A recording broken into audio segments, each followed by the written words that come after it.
Bom, então nós voltamos aqui para continuarmos com a conversa sobre o livro Gargantua, do Rabelais.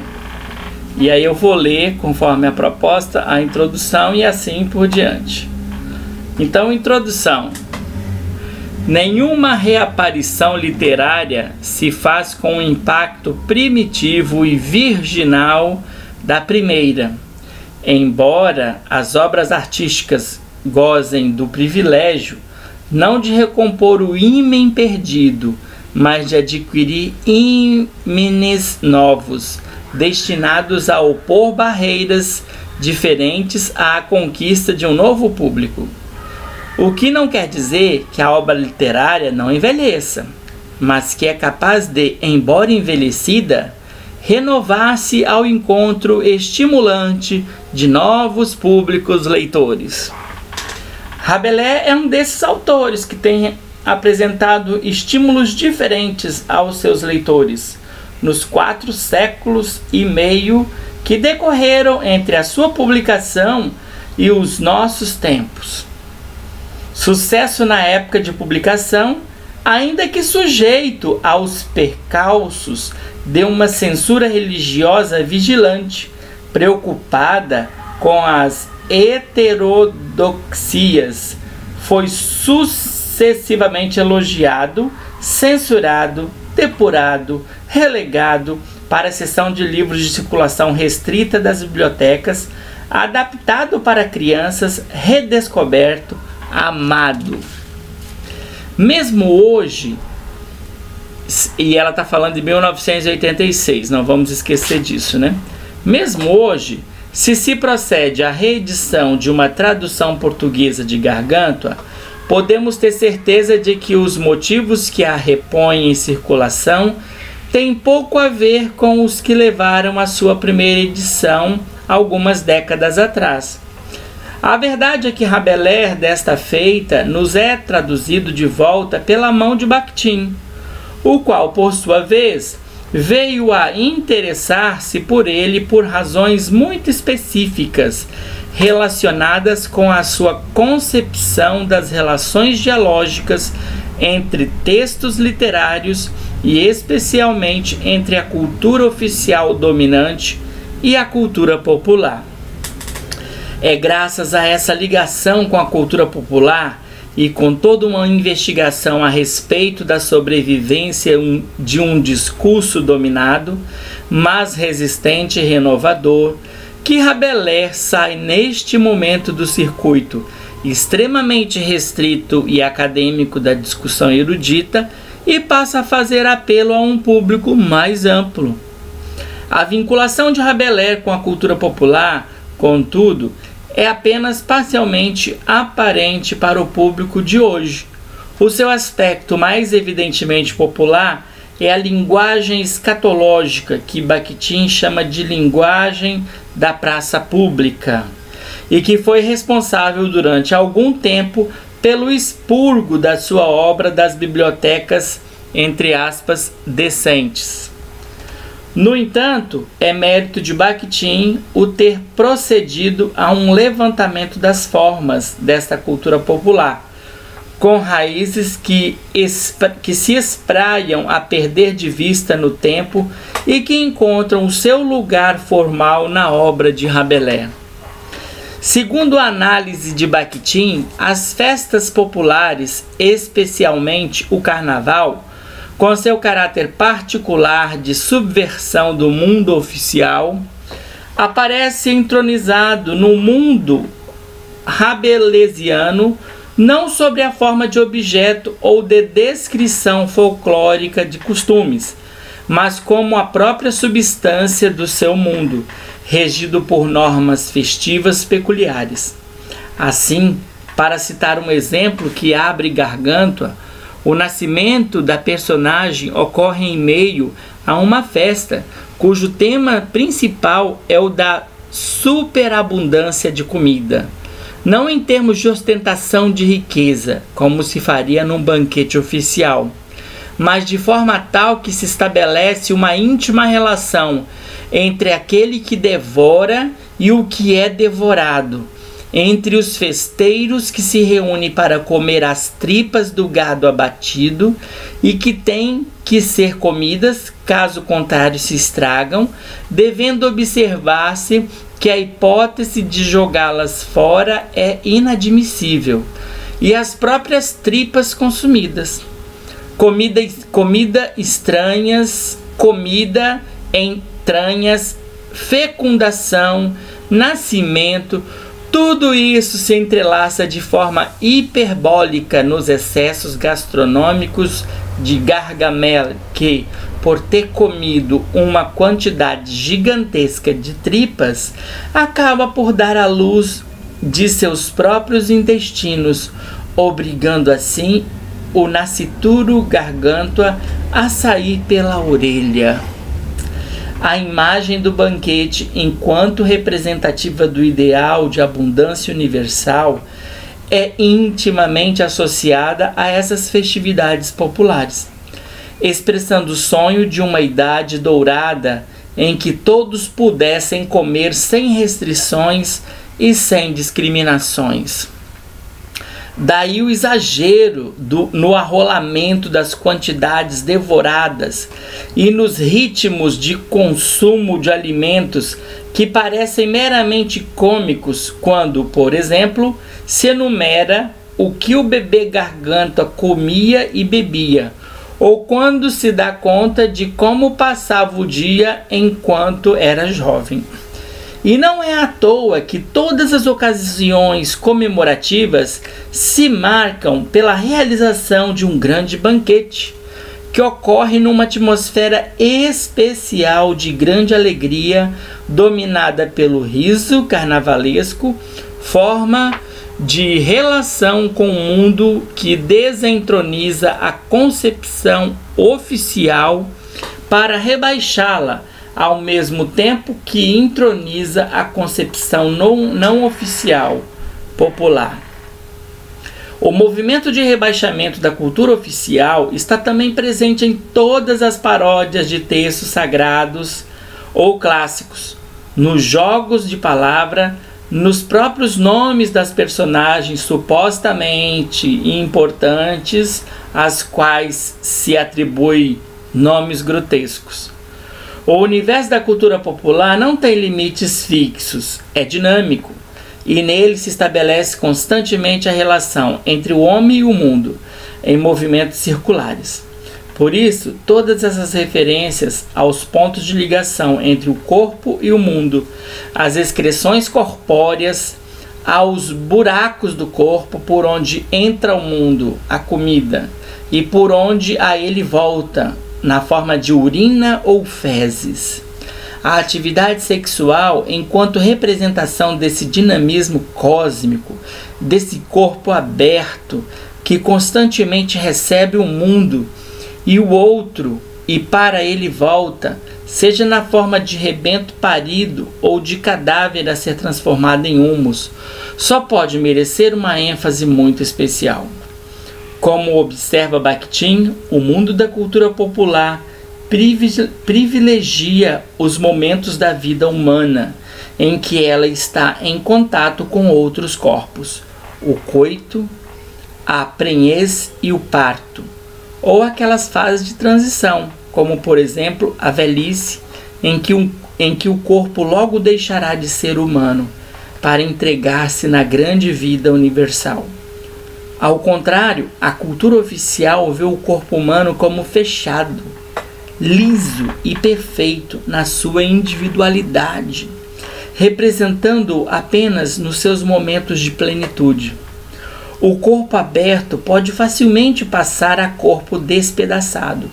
Daí essas descrições de batalhas entre que o detalhe sangrento parece um pouco de mau gosto, mas que encontra o seu lugar no universo permanentemente em recomposição, e no qual um homem esquartejado equivale ao porco ou à res que se abate para alimentar a todos.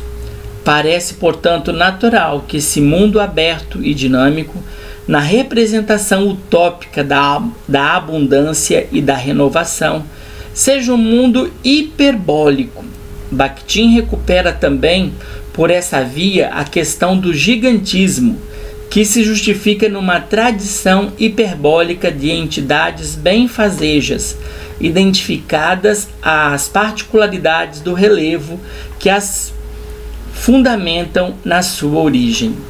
A tradição popular de que faz uso Rabelais e que ele já encontrara no folheto de cordel As Grandes Crônicas de Garganta, publicada em 1532, privilegia o gigante bem-humorado, benfazejo, da mesma família dos gigantes que ainda hoje povoam as festas carnavalescas em diversos locais do mundo, bastando pesar um pouco no nosso rei Momo, que, embora de proporções exageradas para o comum das criaturas, ainda assim sofreu uma redução considerável em comparação com os seus antepassados medievais. Enfim, Bakhtin procura recuperar, no momento decisivo da discussão formalista acerca das relações entre texto literário e história, a importância de uma obra específica enquanto ligada a uma corrente cultural precisa, a popular, integrando-a num mundo que assistia à sua supressão. Rabelais adquire para ele um papel importantíssimo, porque a sua obra representa um momento em que ainda não se operava entre a cultura oficial dominante e a cultura popular a cisão que se vai tornar cada vez maior até completar-se no século XVIII.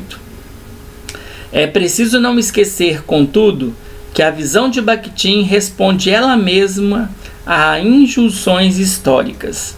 Também ele foi perseguido e obrigado durante a época stalinista a publicar a sua obra Marxismo e Filosofia da Linguagem, sob o nome de Voloshinov.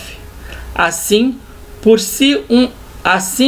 se por um lado o seu trabalho sobre Rabelais resgata essas formas aparentemente desconexas, gratuitamente escatológicas, cujo sentido se perdera para o leitor contemporâneo, por outro lado, é preciso estar atento para a imagem de povo que aí comparece.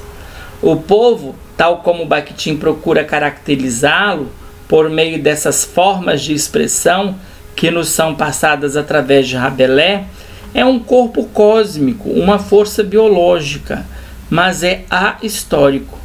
O seu grande mérito, pelo que se depreende da análise de Bakhtin, é ser capaz de resistir às pressões das camadas dominantes e sobreviver sempre idêntico a si mesmo, seguindo um caminho que lhe foi traçado há séculos e que ele continua a trilhar, sempre rindo, sempre se renovando, na busca do seu lugar utópico, o país da abundância. Por isso, Bakhtin fala sempre do corpo popular, dotado desse poder de regeneração que triunfará inevitavelmente de qualquer forma de tirania. E por isso Bakhtin termina o seu livro sobre Rabelais com as seguintes palavras: cada um dos atos da história mundial foi acompanhado pelos risos do coro, mas nem todas as épocas tiveram um corifeu da envergadura de Rabelais. E embora ele tenha sido o corifeu do coro popular apenas do Renascimento, revelou com tal clareza, com tal plenitude a língua original e difícil do povo, que a sua obra ilumina a cultura popular das outras épocas.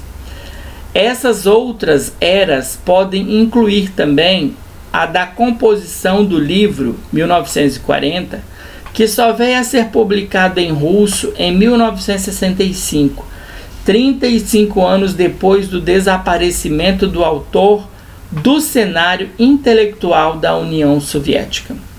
O livro de Bakhtin é sem dúvida fascinante e inspirou toda uma série de estudos e trabalhos sobre as relações entre a literatura e a cultura popular, bem como uma posteridade de estudos fecundados pela sua concepção de carnavalização. No entanto, ele padece de uma deficiência que lhe é congênita, ditada pelo próprio objeto do estudo, que foi apontada por Carlos Ginzburg, o qual, ao refletir sobre o trabalho de Bakhtin, observa: trata-se em parte de hipóteses, nem todas igualmente documentadas. Mas o limite do belíssimo livro de Bakhtin é talvez um outro. Os protagonistas da cultura popular que ele procurou descrever, os camponeses, os artesãos, falam aí quase exclusivamente através das palavras de Rabelais.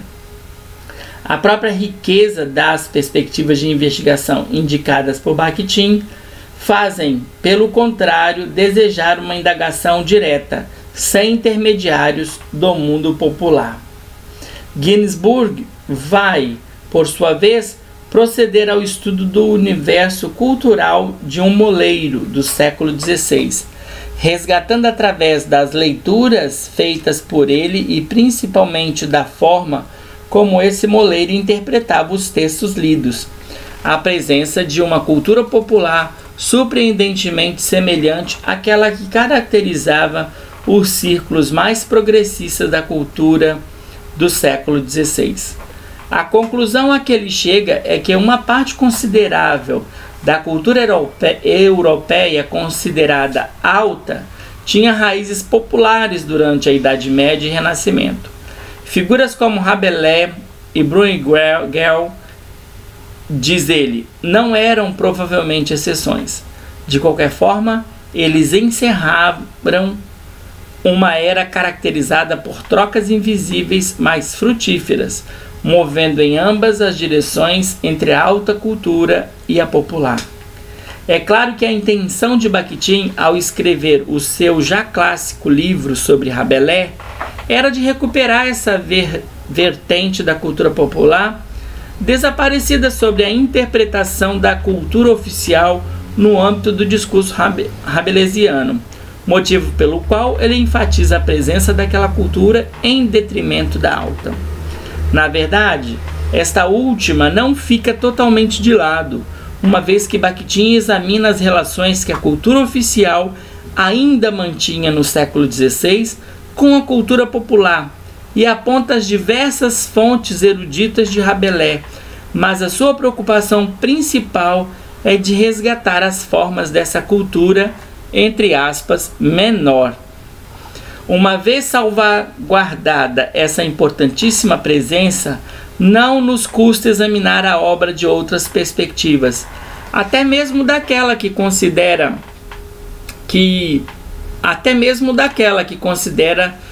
o modernismo de Rabelais, bem entendido, modernismo para sua época.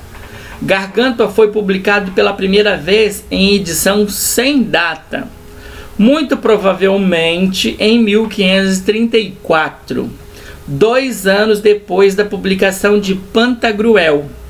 Rabelais inverte assim a ordem natural das coisas, uma vez que a história do filho precede a do pai, o que não foge afinal tanto à ordem das perquisições da época, que avançavam não apenas no sentido das consequências históricas, mas também e principalmente no das causas e origens genealógicas. A paródia das genealogias fantásticas aparece logo no primeiro capítulo de Pantagruel, quando se dá a geração de Pantagruel remontando aos tempos bíblicos, especificamente ao assassínio de Abel por Caim. É importante lembrar, antes de mais nada, que ambas as obras foram lançadas na Grande Feira de Lyon, cuja importância no mercado livreiro da época era decisiva, não só para as obras de recreação, mas mesmo para as científicas. Em 1532, havia sido publicado o folheto de cordel de um autor anônimo, Les Grandes et Inestimables Chroniques de Enorme Grand Gargantua. Aqui vocês podem ler, tá? Tá meio confuso assim, né, minha leitura. Olha aqui. É melhor vou colocar para vocês lerem, só para vocês terem uma ideia. Preciso treinar essa pronúncia, né? Muito bem, mas ok, resolvido.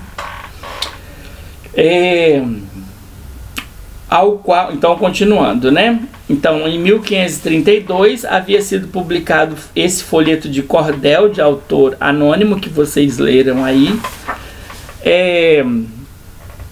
ao qual Rabelais se refere no prólogo de Pantagruel, e que lhe serve de fonte para a Gargantua.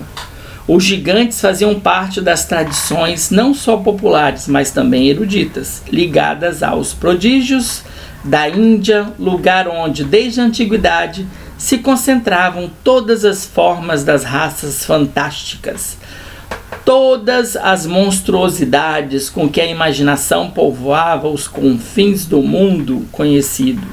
No século XVI, graças à invenção da imprensa, à expansão do mundo conhecido e ao aparecimento do grande cisma religioso, as formas monstruosas gigantescas pululavam quer nas obras eruditas, quer nos folhetos de cordel. E o Adamastor Camoniano, além das costelas clássicas, também possui algumas de extração popular. Isso sem falar do seu uso nos panfletos de caráter religioso e polêmico, como os monstros satíricos e proféticos da Reforma. Portanto, já na seleção das personagens para os seus livros, Rabelais se vale de uma fonte dupla. De um lado, a tradição popular dos folhetos de cordel, e de outro, a tradição erudita dos tratados sobre a Índia, das descrições de viagem, dos estudos de história natural e de medicina da antiguidade. É preciso ainda considerar que havia uma circularidade entre esses dois tipos de fontes culturais já nos próprios textos mencionados, uma vez que os folhetos utilizavam material previamente veiculado por tratados eruditos, pelos relatos de viagem ou pela polêmica religiosa, a esses, por sua vez, que incluíam casos prodigiosos que tinham sido antes difundidos pela literatura de cordel. Nesse sentido, é difícil dizer onde começa a cultura popular e termina a cultura erudita, e vice-versa. Embora confirme que, de fato, Rabelais se nutre da cultura popular, para Peter Buck, lembra-nos que, apesar disso, ele era um homem erudito, profissionalmente treinado em teologia e medicina, bem versado nos clássicos e bem informado sobre leis. Segundo esse autor, os leitores do século XX, que estão à margem de ambas as tradições do século XVI, a erudita e a popular, podem facilmente deixar de reconhecer quando Rabelais está trabalhando dentro de uma tradição e quando ele está misturando as duas. A erudição de Rabelais é bastante visível nas suas obras. É preciso, contudo, estar atento para o tipo de cultura que ele revela e o tipo de cultura a que se opõe, o que se percebe facilmente ao observarmos a estrutura da narrativa e a caracterização de alguma das personagens do romance. Se deixarmos de um lado os primeiros capítulos em que Gargantua é representado nitidamente dentro da tradição popular do folheto já mencionado, fica claro que à medida que Grandgousier começa a preocupar-se com a educação do seu filho, começa também a delinear-se um motivo que acaba por tornar-se uma pedra angular do enredo. Depois de demonstrar ao pai a sua grande inteligência no episódio da escolha do melhor limpa-cu do mundo, deste e do outro, Gargantua é destinado a uma boa educação nas mãos de grandes doutores sofistas ou teólogos, segundo as primeiras edições, que o recheiam de sabedoria escolástica, a qual ele leva gigantescos anos a assimilar, tornando-se ao final deles idiota, palerma, distraído e bobo. tudo entre aspas. Isso nós vamos ver no capítulo 15. Comparando então com um jovem moderno, entre aspas, né, educado dentro dos novos preceitos pedagógicos das nascentes ideias humanistas, fica muito claro que para Grandigozier, que o seu filho estava sendo prejudicado pela educação à moda antiga que os seus preceptores lhe inculcavam, e decide dar-lhes mestres da nova voga. O momento em que Gargantua é confrontado com esse produto excepcional da nova educação, o jovem Eudemão, helenicamente feliz, é crucial para o romance. Postos frente a frente, vejamos como se comportam esses exemplos vívidos de duas formações e concepções do mundo conflitantes. Então, Eudemão, pedindo ao vice-rei, seu amo, licença para ser ouvido, boné à mão, face aberta, boca vermelha, olhar convicto, fitando Gargantua com modéstia, pôs-se de pé e começou a elogiá-lo e a engrandecê-lo, primeiro pela virtude e bons costumes, e depois pelo saber, nobreza e beleza física. Em seguida, delicadamente, passou a exortá-lo a respeitar o pai, que tanto se esforçava por sua instrução. Tudo isso foi por ele proferido com gestos tão próprios, pronúncia tão distinta, voz tão eloquente e linguagem tão bela e tão latina, que lembrava mais um Graco, um Cícero e um Emílio da antiguidade do que um rapazinho deste século. Logo em seguida é a vez de Gargantua, que, não esqueçamos, havia passado hiperbólicos anos a decorar o alfabeto e os livros que constituíam a suma do conhecimento escolástico. Mas toda a presença de espírito de Gargantua consistiu em que começou a chorar como uma vaca, escondendo o rosto no boné, e era mais fácil ouvir peidar um burro morto do que arrancar dele uma palavra. E foi assim que Grandigozier, furioso, despediu o antigo mestre do seu filho e confiou-o a Panócrates, o laborioso professor de Eudemão. A partir de então, Gargantua aplicará todas as suas gigantescas qualidades à tarefa de tornar-se um homem completo, moderno, integrado no seu tempo e à frente dele. Já esse pequeno trecho em que Eudemão e Gargantua são postos face a face para exibir o seu desempenho, dá-nos algumas chaves a respeito do que constituiu para Rabelais o fulcro de ambas as pedagogias. Gargantua é homem velho, anterior à invenção da imprensa. Aprendeu a escrever goticamente e escrevia todos os seus livros, pois a arte de impressão ainda não estava em uso. Aplicando enorme tempo e esforço à assimilação meramente decorativa de obras cuja crítica era o prato cheio dos humanistas, incluindo Erasmo, levava uma vida que poderíamos enfim chamar de pré-cultural. Veja-se, por exemplo, a descrição de como passava o dia no capítulo 21. Vamos lá, então. Uma vez desperto, Gargantua esticava as pernas, remexia-se e espreguiçava-se na cama por algum tempo, para melhor reconfortar os espíritos animais. Por fim, cagava, mijava, vomitava, arrotava, peidava, bocejava, cuspia, tossia, soluçava, espirrava, limpava eclesiasticamente o nariz e almoçava, para cortar o frio e o mau hálito, ótimas tripas fritas, churrascos, presuntos, cabritos assados e bastante sopa por cima. A cultura escolástica é insuficiente para transformá-lo de ser natural em ser cultural. O que vai ser a empresa da formação humanista. Enquanto o garganto escolástico assiste a 30 missas por dia, sem prestar atenção a nenhuma,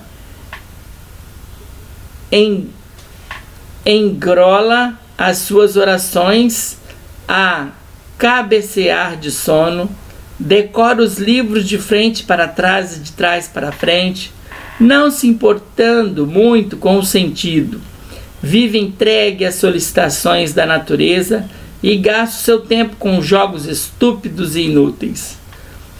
O garganta humanista levanta-se cedo, ouve as lições serem recitadas em voz clara e dicção perfeita, discute as ideias apresentadas nas lições com os seus pares e mestres, treina o seu corpo numa dieta controlada, exercita-se em destreza e resistência física, observa a natureza e os homens, tira dos jogos que antes lhes era puro passatempo, ocasião para inteirar-se das ciências matemáticas. Não é por acaso que todos os seus mestres têm nomes gregos, com significados que remetem para virtudes desejáveis ou atitudes saudáveis, nem tampouco que o jovem Eudemão lembrava mais um Graco, um Cícero ou um Emílio da antiguidade do que um rapazinho desse século. O futuro do homem renascentista jorra de duas fontes: a observação direta da natureza e do homem e as lições recuperadas dos grandes mestres gregos e latinos, já agora despidos das roupagens medievais com que os havia mascarado a cultura monástica. Para isso, isto é, para a divulgação dessa nova cultura, contribuía grandemente a invenção da imprensa, encarregada de fazer circular os novos textos resgatados da antiguidade greco-latina e a nova reflexão que se devolvia com base neles. No entanto, as coisas não se passam no romance como se a primeira parte correspondesse às trevas da noite dos 10 séculos, enquanto a segunda traria o sol do renascimento. Gargantua não se transforma de divertido gigante em sério filósofo. Nem há uma distribuição nítida das personagens ridicularizadas enquanto ligadas às atividades consideradas inferiores ou degradadas, em contraste com aquelas que seriam tratadas de um ponto de vista mais simpático e, portanto, assimiladas às partes e atividades nobres. A alegria de viver, o contato com o mundo, o prazer das atividades relacionadas com a nutrição, a bebida e o sexo continuam a fazer parte desse mundo novo, só que eles aparecem às claras, sem temor, ao contrário do que se critica no mundo velho, ou seja, a hipocrisia. Halbach observa no seu capítulo O Mundo na Boca de Pantagruel que o estilo de Rabelais mergulha as suas raízes na tradição dos sermões do fim da Idade Média, especialmente o das ordens mendicantes, que procuravam atingir a população não letrada através de uma mistura de estilos. Rabelais, que na sua juventude fora franciscano, não parece ter esquecido a técnica parenética dos jograis de Deus, entre aspas, elaborando-a de tal maneira que é possível reconhecer, abre aspas, um princípio essencial para o seu modo de ver e de aprender o mundo, o princípio do redemoinho baralhador que mistura as categorias do acontecer, da experiência, dos campos do saber, das proporções e dos estilos, fecha aspas. Assim, os gigantes da tradição popular e erudita, a linguagem da praça pública, as citações eruditas de autores gregos e latinos, os lugares fantásticos ou simplesmente exóticos, observem-se as referências a lugares do Novo Mundo recém-descoberto, os lugares muito concretos de sua experiência cotidiana, os fatos da vida da província, os acontecimentos mais relevantes do país, da Europa e da cristandade. Tudo isso se combina nesse discurso que é, ao mesmo tempo, integrador e desintegrador.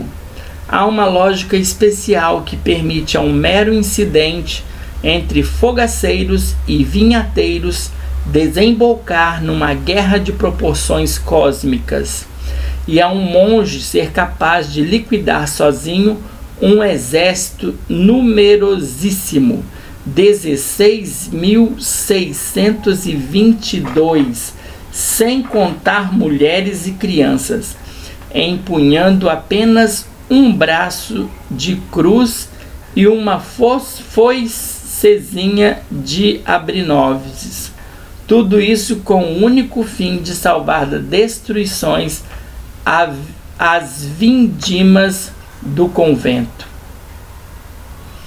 Por outro lado, no que diz respeito à própria composição do romance, ocorre a Rabelais, ainda que esteja no meio de uma ação heróica, não resistir a enveredar por um episódio aparentemente gratuito, mas que remete para aquela vertente popular da sua história de gigantes.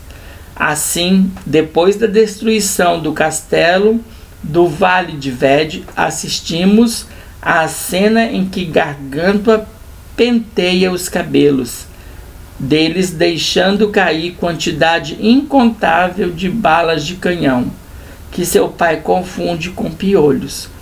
E logo a seguir, ao comer uma salada de alfaces, o gigante engole também 6 peregrinos que se haviam escondido na horta. Por causa dessa capacidade de transformação, dessa contaminação e disponibilidade narrativa e discursiva, o romance de Rabelais despista aqueles que aí querem encontrar uma espécie de manifesto em defesa de qualquer ideia estaticamente definível, de contornos muito estabelecidos e oficialmente séria. Leo Spitzer, em extensa resenha que fez ao volume publicado quando do 4º centenário da morte de Rabelais, 1953, assinala a decepção de um dos autores resenhados, que esperava que a abadia de Telema fosse mais renascimento do que efetivamente a descobre. Ao que Spitzer replica, lembrando em primeiro lugar que, abre aspas, um espírito novo não invade uma época à maneira de um regimento de granadeiros prussianos avançando numa linha reta impecável, mas antes a moda de atiradores, dos quais uns avançam aqui enquanto os outros se retardam. A linha de batalha será, portanto, irregular. Assim, o espírito do Renascimento pôde fazer-se sentir nas ciências naturais do tempo, sem abalar ao mesmo tempo as crenças na alquimia e na astrologia. Da mesma forma, Rabelais pôde mostrar-se imbuído das ideias renascença, ao imaginar um anticonvento baseado sobre o espírito de liberdade, sem muros à volta, sem ter que tomar emprestado do alto renascimento italiano a arquitetura da sua abadia. Fecha aspas. Por outro lado, continua Spitzer, é preciso ler Rabelais sempre levando em conta seu humor. A abadia de Telema, embora seja o coroamento renascentista do romance, é também a abadia construída por Frei Jean, e na sua descrição se mesclam o sério e o cômico, da mesma forma que o enigma se presta a duas interpretações diferentes, uma séria por parte de Gargantua e uma paródica por Frei Jean.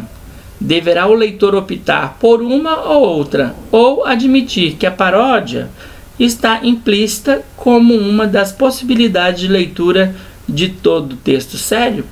Nesse caso, o caráter carnavalesco que Bakhtin apontou na obra de Rabelais manifesta-se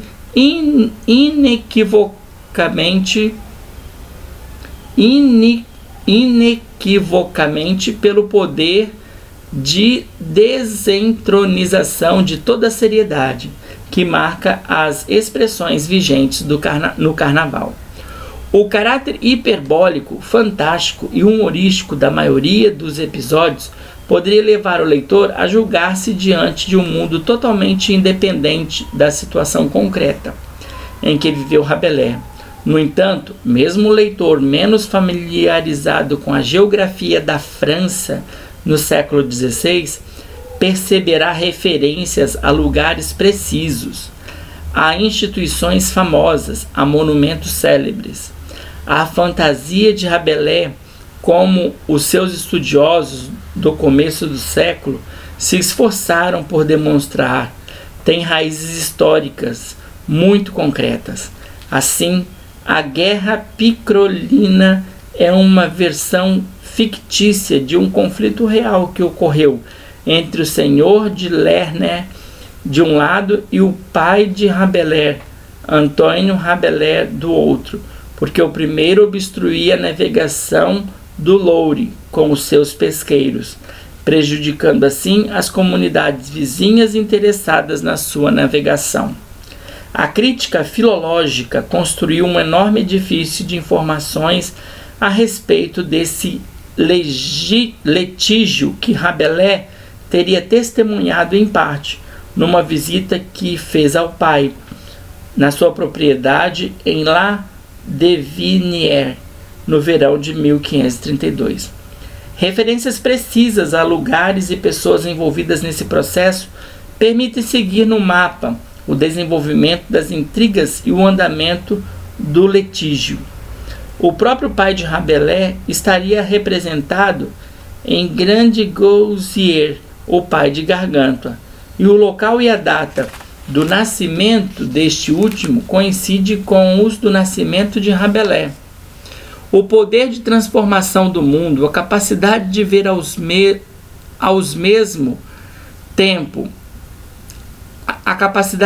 mesmo tempo a realidade comezinha do seu dia a dia e uma perspectiva diferente, de amplitude magnífica, está presente também nessa dupla dimensão do mundo rabelaisiano.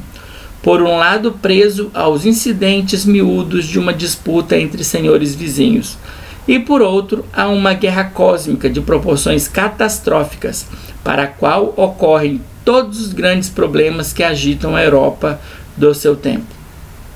Nesse sentido, é oportuno ainda lembrar que as referências históricas não se limitam ao processo entre o senhor de Lerner e Antoine Rabelais, mas envolve também figuras de relevo da política francesa da época, com a qual Rabelais estava familiarizado, graças ao seu posto de médico particular de Jean du Bellay, bispo e depois cardeal de Paris, em cuja companhia irá a Roma em 1534, em missão especial enviada por Francisco I ao Papa, a fim de dissuadi-lo de fazer aliança com Carlos V. Como íntimo dos irmãos du Bellay, Rabelais participou de acontecimentos decisivos da vida política sua contemporânea. As grandes virtudes administrativas das suas personagens, por exemplo, as de Grande Goussier, em oposição ao tirano Picrocolo, e as de Pantagruel em relação ao rei anarque, projetam uma visão ideal de Rabelais no que diz respeito à caracterização de um monarca humanista, e poderiam ser desenvolvidas aos modelos reais de sua própria experiência política. Francisco I e Guilherme de Bellay. Essas ligações concretas com a situação política de seu tempo, em vez de excluir as demais relações que já foram apontadas, enriquecem-nas exatamente pelo poder que tem o discurso rabelaisiano de englobar esferas múltiplas da realidade e do imaginário ampliando o mundo da mesma maneira que o seu século expandiu os limites do mundo conhecido. Rabelais viveu num momento de viragem cultural e foi capaz de percebê-lo e de representá-lo. A polêmica que agita suas personagens adquire assim os diversos tons dos grandes conflitos da época, inclusive o religioso. A crítica religiosa, que fica muito clara principalmente nas primeiras edições, levou muitos rabelaisianos a tentar encontrar e extrair o substantífico tutano, entre aspas, que o escritor afirmara esconder-se nesses livros de espessa gordura, entre aspas. No prólogo de Gargantua, Lucien Weffre demonstrou em 1942 a inanidade de tentar atribuir a Rabelais ou a qualquer intelectual do século XVI uma atitude de ateísmo racionalista, uma vez que nem a filosofia nem a ciência da época podiam fornecer fundamentos para uma crítica negativista da religião. No entanto, é preciso reconhecer a oposição de Rabelais a uma concepção obscurantista e aterrorizante da religião, que se manifestava na sua época de forma radical, como ele próprio pôde testemunhar através da perseguição e da condenação à morte por heresia de diversas personalidades importantes de seu tempo, e na sua própria pele, através da perseguição de que foi vítima por parte dos sorbonistas, que inclusive condenaram o Pantagruel em 1533 por obscenidade. A grande polêmica do erasmismo e da reforma ressoa na crítica às relíquias feitas por Grande Gruzier, na crítica à venda das indulgências que aparecem em Pantagruel, e ao formalismo ritual que marca a educação recebida dos sofistas escolásticos por Gargantua, na preferência pelo evangelho manifestada por Gargamel, em detrimento das superstições e orações substitutivas acumuladas ao longo dos séculos na volta às fontes dos livros sagrados, liberados do peso dos seus comentadores, na opção por uma interpretação clara e acessível da Escritura. Lembremos-nos do escândalo produzido pela versão vernácula da Bíblia por Lutero. Enfim, na preferência por uma religião interiorizada, tolerante, em oposição à ritualização do catolicismo dogmático. No entanto, Bakhtin não nos deixa esquecer, e Ginsburg virá acentuar essa ideia, que a religião de Rabelais tem raízes profundas na cultura popular. Procurando investigar o que constituía essa cultura popular, Ginsburg infere do processo inquisitorial feito ao moleiro Menóquio, que é possível discernir um extrato de crenças populares e de obscuras mitologias camponesas em espantosa convergência com os grupos intelectuais mais informados e refinados do seu tempo. Segundo o mesmo Ginsburg, o moleiro Menóquio deveu à invenção da imprensa e à reforma os instrumentos que lhe permitiram, de um lado, ter acesso a alguns livros que sistematizavam as suas crenças de fonte oral, e do outro, ter coragem de exprimi-las aos seus concidadãos e ao seu pároco, num surto de idealismo e utopismo ingênuo que terminará por levá-lo à fogueira. Menóquio, queimado, ressuscita sob a forma de um texto o seu processo inquisitorial, através do qual podemos ouvir quase viva você, uma dessas vozes que o discurso de Rabelais já tentara salvar, no movimento de recuperação, agindo de baixo para cima. A cosmogonia de Menóquio e a de Rabelais assentam fundas raízes na matéria bruta de sua cotidianidade, mas ambas levantam voo altíssimo. Assim narra Menóquio num discurso que poderia ser rabelaisiano, se a ele juntarmos o seu humor peculiar à formação do mundo. Abre aspas, disse que, segundo o meu pensamento e crença, tudo era um caos, isto é, terra, ar, água e fogo juntos. E aquele volume andando assim fez uma massa, da mesma forma como se fez o queijo no leite. E nele apareceram vermes, e esses foram os anjos. E a Santíssima Majestade quis que isso fosse Deus e os anjos. E entre aquele número de anjos também foi Deus criado, ele também daquela massa no mesmo tempo, e foi feito Senhor com 4 capitães, Lúcifer, Miguel, Gabriel e Rafael. Queijo, sangue, sêmen e fezes, matéria bruta de que se fazem Deus, os anjos, os gigantes e os homens. Da fermentação universal, o pensamento dos homens se coagula e se concentra, para logo depois expandir-se e inundar a terra como a urina de garganta. Esse caráter expansivo, fecundador e jubiloso da cosmogonia rabelaisiana toca de muito perto ao leitor contemporâneo, atentos como estamos à sobrevivência desses discursos subversivos que nos falam da capacidade de regeneração de um mundo destroçado.